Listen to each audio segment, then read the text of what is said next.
The other day my friend called me, said he was trying to fix his sink and maybe I could help him.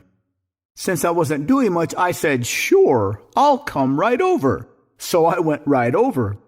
Right away I saw his problem. He had printed out some instructions from the internet, but it didn't quite match for the faucet he was working on. The serial numbers were close, but not entirely the same. So we took this information down to the local hardware store, and the guy looked at the faucet and the printed material and said the same thing I said, which is the same thing that was causing his problems to begin with. You'll never know how common this problem is, the hardware store guy said, while motioning for us to follow him. On the way to get the right parts, he told us a story about when he was much younger and in Boy Scouts, and when they were on a 3-day, 2-night hike, and the scoutmaster's brother, who was a professor in mythology, came along for the ride, and he started talking about something called mismatch theory, something that creates allegedly all the problems in modern life. Just like the sink, it's a matter of calibration, or as they say in banking, duration mismatch. Banks borrow short and lend long. They take deposits and pay interest.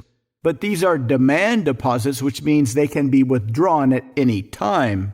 But then they take these demand deposits and loan them out. But the loans they make are of much longer time frames, which means the whole system is based on an estimation of human nature, that people will save money, that people will see the value of being able to save money, and that even though people can take the money out of the bank at any time, they don't. At least that's the theory. That's the main theory behind interest rates and credit or debt. If plenty of people are saving their money, this means there's a lot of money in the bank, a large supply of money to be loaned out. And since most people have made the decision to save their money, there aren't a lot of people making the decision to borrow money. Supply will be high and demand will be low, so the price of money or interest rates will be low. On the other hand, if everybody wants to spend their money and nobody wants to save it, there will be the opposite situation. Lots of borrowers or demand and not a lot of money to be loaned out or saved. This creates very high interest rates. Of course, the world hasn't worked like this in many decades. Just like our instincts are out of calibration and have been for many thousands of years. When everything is in sync and flowing together, everything is good. But when things get too far out of sync, everything is bad. The ancients were able to understand this, which is why they created the mythology that they did, to try and teach us lessons. But in modern times, we aren't even allowed to have mythology.